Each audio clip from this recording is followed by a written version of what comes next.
ವಿಷಪೂರಿತ ಮಲಿನಯುಕ್ತ ನೀರನ್ನು ಜಮೀನುಗಳಿಗೆ ಹೊಡೆಯದಂತೆ ತಡೆಯಬೇಕು. ವಿಜಯನಗರ ಜಿಲ್ಲೆ ಹೂವಿನಹಡಗಲಿ ತಾಲೂಕಿನ ಬಿರಬಿ ವೃತ್ತದ ಹತ್ತಿರವಿರುವ ಮೈಲಾರ್ ಶುಗರ್ ಕಾರ್ಖಾನೆಯಿಂದ ವೇಸ್ಟೇಜ್ ಆಗಿ ಬಿಟ್ಟಿರುವ ಫ್ಯಾಕ್ಟರಿ ಕಲುಷಿತ ನೀರನ್ನು ಹೊಲಕ್ಕೆ ಹೊಡೆಯಲು ಕಬ್ಬಿನ ಜ್ಯೂಸ್ ಎಂದು ವಿಪರೀತ ಮಲಿನ ಹಾಗೂ ವಾಸನೆಯುಳ್ಳ ನೀರನ್ನು ಶುಗರ್ ಫ್ಯಾಕ್ಟರಿಯ ಚೇರ್ಮನ್ ಹಾಗೂ ಆಡಳಿತ ಮಂಡಳಿಯ ಸಿಬ್ಬಂದಿಗಳು ರೈತರ ಜಮೀನುಗಳಿಗೆ ಟ್ಯಾಂಕರ್ ಮೂಲಕ ಹೊಡೆದುಕೊಳ್ಳಲು ಪ್ರತಿಯೊಬ್ಬ ರೈತರಿಂದ ಜಮೀನಿನ ಪಹಣಿ ಹಾಗೂ ರೈತರ ಆಧಾರ್ ಕಾರ್ಡ್ ಜೆರಾಕ್ಸ್ ಪ್ರತಿಯನ್ನು ಪಡೆದುಕೊಂಡು ರೈತರ ಜಮೀನುಗಳಿಗೆ ಈ ಕಲುಷಿತ ವೇಸ್ಟೇಜ್ ನೀರನ್ನು ಕಳುಹಿಸಲು ಸರ್ಕಾರದಿಂದ ಪರ್ಮಿಷನ್ ತೆಗೆದುಕೊಂಡಿದ್ದಾರೆಯೇ ಎಂಬ ಪ್ರಶ್ನೆ ಮನೆ ಮಾಡಿದೆ.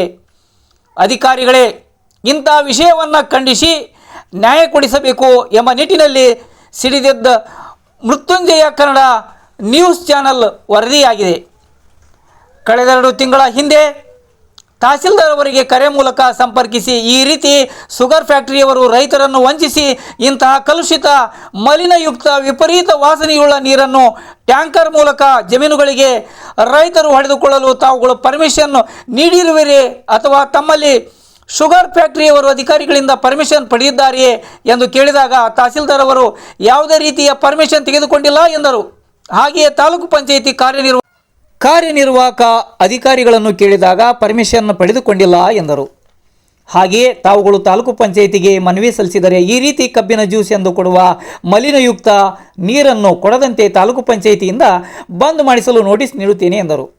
ಹೌದು ಸ್ವಾಮಿ, ನಾವು ಪತ್ರಕರ್ತರು ಜಾಗೃತಿ ಮೂಡಿಸುವ ನಿಟ್ಟಿನಲ್ಲಿ ನಮ್ಮ ಪಯಣವಿರುತ್ತದೆ ಹೊರತು ಮನವಿಗಳನ್ನು ಸಾರ್ವಜನಿಕರಂತೆ ಅಧಿಕಾರಿಗಳಿಗೆ ನೀಡುವುದಲ್ಲ. ರೈತರಿಗೆ ಈ ರೀತಿ ಕಲುಷಿತ ಮಲಿನಯುಕ್ತ ವಿಪರೀತ ವಾಸನೆಯುಳ್ಳ ನೀರನ್ನು ಜಮೀನುಗಳಿಗೆ ಹೊಡೆಯುವುದರಿಂದ ಕೆಮಿಕಲ್ ವಿಷಯುಕ್ತ ಈ ನೀರಿನಿಂದ ಅಂತರ್ಜಲ ಕುಸಿಯುತ್ತದೆ ಎಂದು ತಿಳಿ ಹೇಳುವ ಅಧಿಕಾರಿಗಳು ಜಾಣ ಕುರುಡುತನ ಪ್ರದರ್ಶಿಸಿ ನುಣ್ಣಗೆ ಜಾರುತ್ತಿದ್ದಾರೆ. ಇದರ ಪರಿಣಾಮದಿಂದಾಗಿ ಜಮೀನುಗಳಲ್ಲಿ ವಾಸಿಸುವ ಅನೇಕ ಬಡ ರೈತರ ಪರಿಸ್ಥಿತಿ ಏನಾಗಬೇಡ. ಆರೋಗ್ಯ ಹದಗೆಟ್ಟಿದೆ, ವಿಪರೀತವಾಗಿ ಜ್ವರ, ಸಾಂಕ್ರಾಮಿಕ ರೋಗ ಹರಡುತ್ತದೆ. ಇದರಿಂದ ವಾಂತಿ ಭೇದಿ ಕಲುಷಿತ ನೀರಿನ ವಿಪರೀತ ವಾಸನೆಯಿಂದ ಕೂಡಿದ್ದು ಪ್ರತಿ ರೈತರು 1 ಎಕರೆಗೆ ಸುಮಾರು 8 ಟ್ಯಾಂಕರ್ ನೀರನ್ನು ಹೊಡೆಯುತ್ತಿರುವರು. ಇದರ ವಾಸನೆ ಸುಮಾರು 3 ರಿಂದ 4 ಕಿಲೋಮೀಟರ್ ದೂರದವರೆಗೆ ಈ ವಿಪರೀತ ಕೆಟ್ಟ ವಾಸನೆ ಹರಡಿ ದುರ್ನಾತದಿಂದ ಸಾಂಕ್ರಾಮಿಕ ರೋಗ ಹರಡುವ ಸಾಧ್ಯತೆ ಹೆಚ್ಚು. ಇನ್ನು ಈ ರೋಗ ರುಜಿನ ಬಂದರೆ ಆಸ್ಪತ್ರೆಗಳಲ್ಲಿ ರೋಗಿಗಳ ಸಾಲು ಲೆಕ್ಕವಿರದಷ್ಟು ತುಂಬುತ್ತದೆ. ಇದಕ್ಕೆ ತಾಲೂಕು ಪಂಚಾಯಿತಿ ಕಾರ್ಯನಿರ್ವಾಹಕ ಅಧಿಕಾರಿಗಳು ಹಾಗೂ ಕೃಷಿ ಇಲಾಖೆ ಅಧಿಕಾರಿಗಳು ನೇರ ಹೊಣೆಗಾರರಾಗುತ್ತಾರೆ.